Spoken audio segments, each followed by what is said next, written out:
సభ ద్వారా కూడా ప్రత్యేకంగా అడుగుతున్నాం అధ్యక్ష. థాంక్యూ. మినిస్టర్ గారు కూర్చోమ్మా.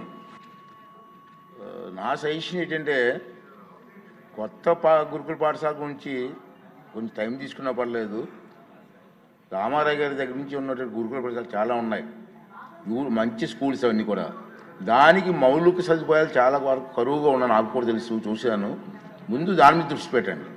మీ డిపార్ట్మెంట్ మీరు కలిసి కూర్చొని దానికి చేస్తే బెటర్. అధ్యక్ష, అంతేకాకుండా మీరు కూడా ఇచ్చారు పర్సెంటేజ్ కూడా అధ్యక్ష. మరి నారాయణ సారు చైతన్య స్కూల్స్ కన్నా మన పర్సెంటేజ్ కూడా 98.2% కూడా వస్తుంది అధ్యక్ష. ఖచ్చితంగా పరిశీలిస్తాం అధ్యక్ష. నెక్స్ట్ క్వశ్చన్ అండి, 639 సార్. సభ్యులు లేరు, వైసీపీ ఎమ్మెల్యేస్. దీని మీద చిన్న వివరణ ఇవ్వాలనుకున్నానండి. దయచేసి కూర్చోండి ప్లీజ్. ఇక్కడ సభలో ప్లీజ్ ఏమండి, సభలో చాలామంది సీనియర్ నాయకులు ఉన్నారు, ఇక్కడ మంత్రులు చేసిన పెద్దలు కూడా ఉన్నారు. మీ దృష్టికి ఒక విషయం తీసుకురావాల్సిన అవసరం ఉంది. ఈ సమావేశాలలో దురదృష్టవశాత్తు దాదాపు 25 ప్రశ్నలకు సభలో సమాధానం లభించలేదు. ప్రతిపక్షానికి చెందిన గౌరవ సభ్యులు ప్రశ్నలు వేస్తున్నారు, రావట్లే. దాని మీద దాని కారణం ఏంటంటే వాళ్ళు ప్రశ్నలు వేయడం వల్ల మరొక 2 మెంబర్స్కి మాట్లాడే అవకాశం పోతుంది. అది సమంజసం కాదు ప్రజాస్వామ్యంలో. కానీ ప్రశ్నలు అడగడానికి సభలో ఉండటం లేదు. మీరు చూస్తూనే ఉన్నారు, ప్రశ్నలు వస్తున్నాయి, వాళ్ళు సభలోకి రావట్లేదు. ఈ కారణంగా సభలో ఎవరో ఒకరి ద్వారా మరో 2 ప్రశ్నలు అడిగే అవకాశం కోల్పోతున్నారు. ఇది చాలా దురదృష్టకరం. సభకు ఎన్నికైన గౌరవ సభ్యులు సగర్వంగా సభకు రావాలి. ప్రజలు ఎన్నుకున్నారు మిమ్మల్ని, సభలోకి వెళ్ళి మా సమస్య మాట్లాడమని. సభకు రావాలి. ఎవరికీ కనిపించకుండా వచ్చి సభ్యులు హాజరు పట్టికలో సంతకాలు చేసి వెళ్ళిపోతున్నారండి, దొంగల్లాగా వచ్చి. మీరు గౌరవ సభ్యులే, ప్రజలు ఎన్నుకున్నారు, మీరు ఎమ్మెల్యేస్.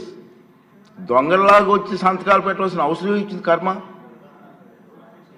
ఒకసారి ఎమ్మెల్యేగా గౌరవప్రదమైన దీంట్లో ఉండి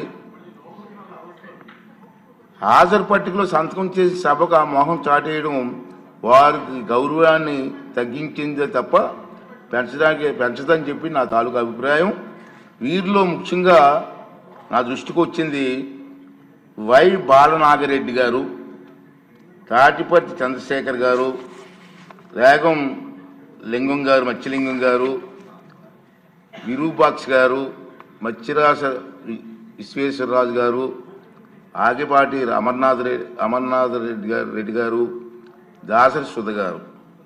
మనం చూసాం, మనం గవర్నర్ ప్రసంగం ముగిసిన తర్వాత అంటే ఫిబ్రవరి 24వ తేదీ తర్వాత వేరు తేదీల్లో అటెండెన్స్ రిజిస్టర్లో సంతకాలు పెట్టేట్టు నా దృష్టికి వచ్చింది. అంత దొంగచాటును వచ్చి ఒక దొంగల మాదిరిగా సంతకాలు పెట్టవలసిన అవసరం లేదు. కానీ వారు ఎవరు కూడా నాకు సభలో కనిపించలేదు. సంతకాలు ఉన్నాయి కానీ సభలో కనిపించారండి మీకు ఎవరికన్నా? నాకైతే కనిపించలేదు. ఇది ఎంతవరకు సమంజసం వారే నిర్ణయించుకోవాలి. మనల్ని ఎన్నుకున్న ప్రజలు మనం ఆదర్శంగా నిలవాలి తప్ప ప్రజలకి, మీకు ఓట్లు వేసిన ప్రజలకి తలవంపులు తెచ్చేలే ప్రవర్తించకూడదని చెప్పి నా అభిప్రాయం. ఈ సభ ముందు పెట్టాలని చెప్పి నేను ఈ 2 విషయాలు మీకు తెలియజేస్తున్నానండి. ఇప్పుడు వారు వేసిన క్వశ్చన్ కూడా ఇప్పుడు మళ్ళీ పోస్ట్ రాలేదు కాబట్టి డీమ్ టు ఆన్సర్గా ప్రకటిస్తున్నాను. నెక్స్ట్ క్వశ్చన్ 551 మినిస్టర్ గారు ఫరూక్ గారు.